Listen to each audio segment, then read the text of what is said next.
Assalamualaikum warahmatullahi wabarakatuh. Alhamdulillahi rabbil alamin allazi khalaqal insana fi ahsani takwim thumma qada umurihim ila ajalim musammah. Muslimin dan mukminin, para jamaah, khususnya anak-anakku sekalian, para siswa yang mudah-mudahan kita selalu istiqomah di jalan Allah sampai akhir hayat kita. Salah satu kalimat yang sangat populer kita dengar dan kita ucapkan dalam kehidupan sehari-hari yaitu kalimat inna lillahi wa inna ilaihi raji'un. Kalimat ini dinamakan dengan kalimat istirja atau istirji. Artinya adalah sesungguhnya kita atau kami adalah milik Allah dan sesungguhnya kami akan kembali atau kita akan kembali kepada Allah. Ini sering kita ucapkan ketika tempat musibah sesuai dengan tuntunan Al-Quran atau ketika kita mendengar ada orang yang meninggal. Karena meninggal adalah salah satu dari bentuk musibah.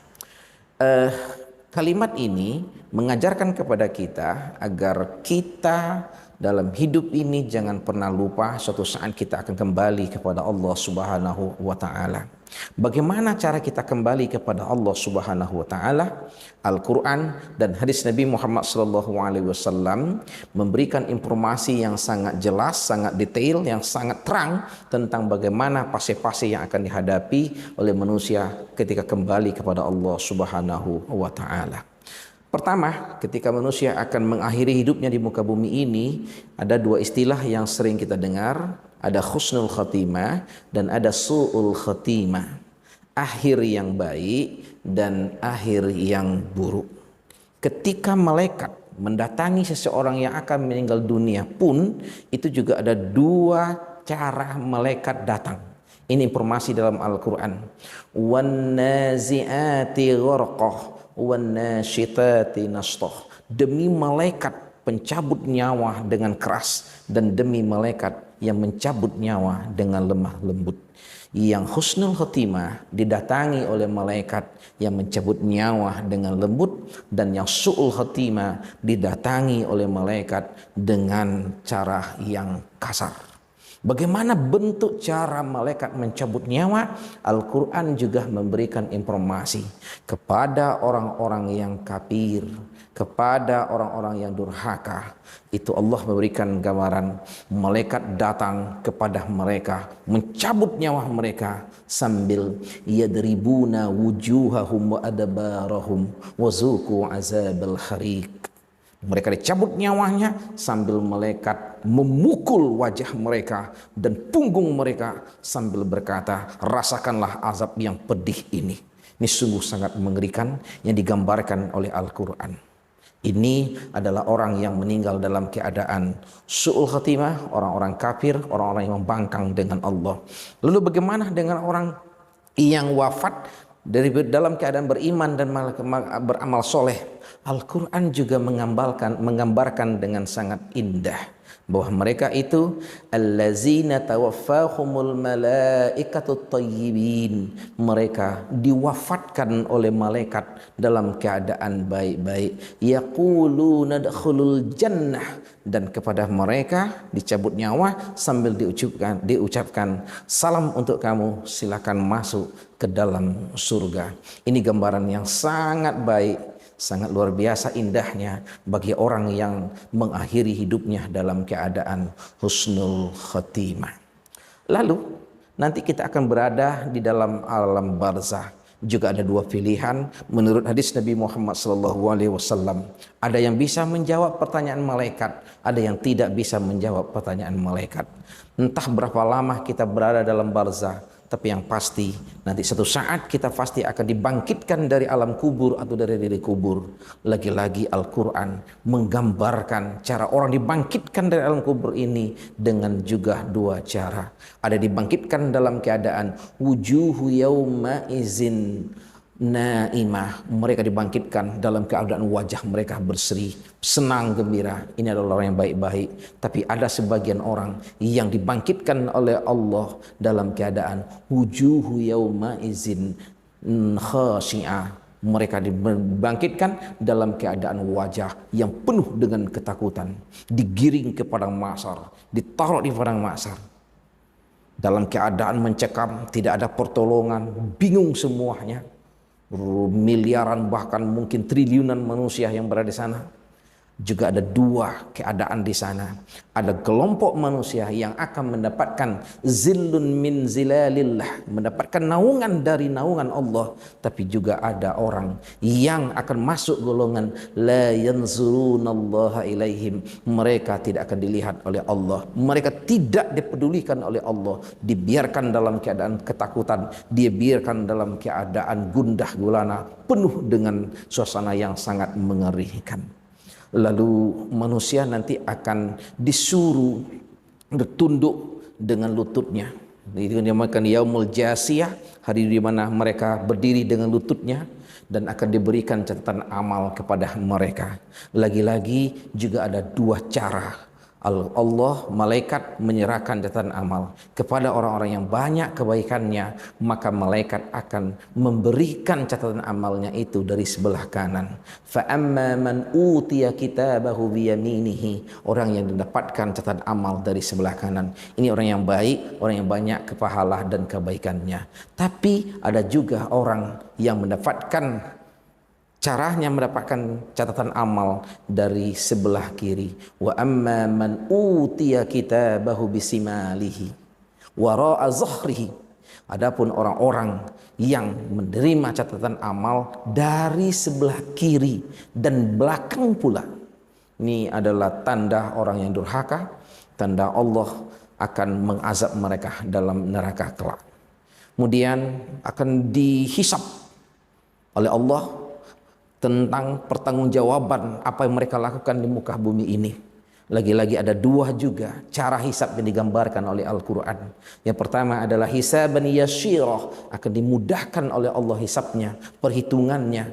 Tapi juga ada yang akan dihisab oleh Allah dengan istilah Al-Quran sebagai su'ul hisab, hisab yang jelek. Ini adalah bagi orang-orang yang banyak durhaka dan tidak beriman kepada Allah Subhanahu wa ta'ala. Lalu sampai pada saatnya nanti semua kebaikan dengan keburukan itu ditimbang. Ini dinamakan dengan yaumul mizan. Yaumul mizan ini itu digambarkan, juga ada dua pilihan, digambarkan oleh Al-Quran dalam surah Al-Qari'ah.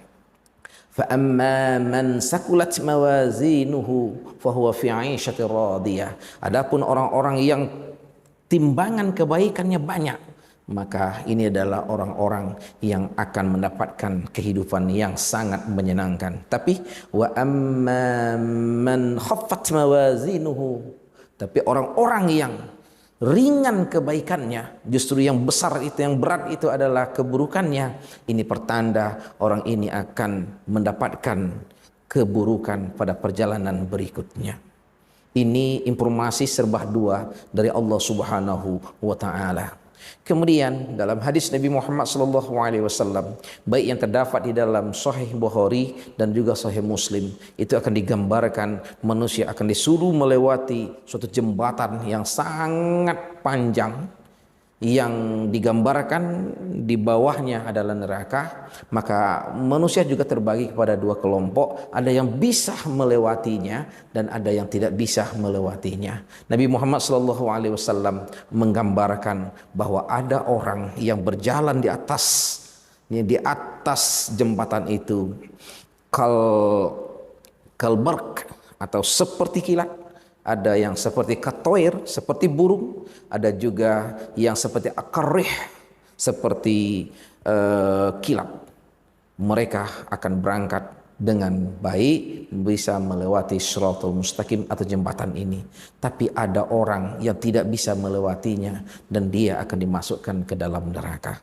Terakhir di dalam surah Az-Zumar, Allah dengan indah dan jelas menggambarkan bagaimana nanti orang akan dikumpulkan menjadi dua kelompok. Ada kelompok yang akan digiring oleh malaikat masuk ke dalam surga neraka, dan ada kelompok yang akan digiring oleh malaikat untuk dimasukkan ke dalam surga. Wasiqal ladzina kafaru ila jahannama zumarah. Ada orang-orang yang akan digiring untuk masuk ke dalam neraka. Ini orang-orang kafir, tapi Wasiqal ladzina taqaw rabbahum ilal jannati sumara. Ada pula orang kelompok yang akan digiring masuk ke dalam surganya. Ini adalah akhir fase perjalanan kita menuju Allah Subhanahu wa taala. Muslimin dan mukminin yang mudah-mudahan dirahmati Allah Subhanahu wa taala, para jamaah khususnya kepada anak-anakku sekalian para siswa. Kenapa Allah menggambarkan dengan jelas, dengan gamblang tentang fase perjalanan ini dalam Al-Quran dan hadis? Ini memberikan pendidikan kepada kita. Pahami ini, jangan macam-macam, jangan main-main, ikuti petunjuk Allah, jauhi larangan Allah. Hidup bukan hanya di dunia, masih ada lagi perjalanan nanti yang akan panjang dan akan kita pertanggungjawabkan di hadapan Allah Subhanahu wa taala. Yang kita makan, yang kita minum, yang kita pakai, yang kita miliki, semua akan diminta pertanggungjawabannya di hadapan Allah. Summa latus'alunna yauma izin 'anil na'im. Kemudian kamu akan diminta pertanggungjawabannya pada hari itu tentang kenikmatan yang kamu peroleh di muka bumi ini. Yang kita ucapkan, wa ma yalfizu min qaulin illa ladaihi raqibun atid. Tidak ada satupun kalimat yang keluar dari mulut kita kecuali itu nanti akan diminta pertanggungjawabannya karena dicatat oleh malaikat raqib dan atid. Begitu juga yang kita perbuat, yang besar, yang kecil, kullu saghirin wa kabirin mustatar. Setiap perbuatan kita yang kecil yang besar dicatat dan semuanya nanti akan diminta pertanggungjawaban di hadapan Allah. Orang yang baik, orang yang cerdas adalah orang yang tidak mengorbankan kehidupannya di akhirat hanya karena kehidupannya di dunia ini. Dan orang yang merugi adalah orang yang menghabiskan semua energi hanya untuk kehidupan dunia, tapi melupakan bagiannya nanti di akhirat. Idealnya kita bisa menyeimbangkannya, di dunia bagus, di akhirat juga bagus. Tapi kalau harus memilih, Al-Quran membimbing kita, utamakanlah kehidupan kita di akhirat. Wal akhiratu khairul laka minal ula. Dan akhirat itu jauh lebih baik bagi kamu. Mudah-mudahan renungan ini ada manfaatnya bagi kita bersama untuk menatap kehidupan kita pada masa yang akan datang. Wassalamualaikum warahmatullahi wabarakatuh.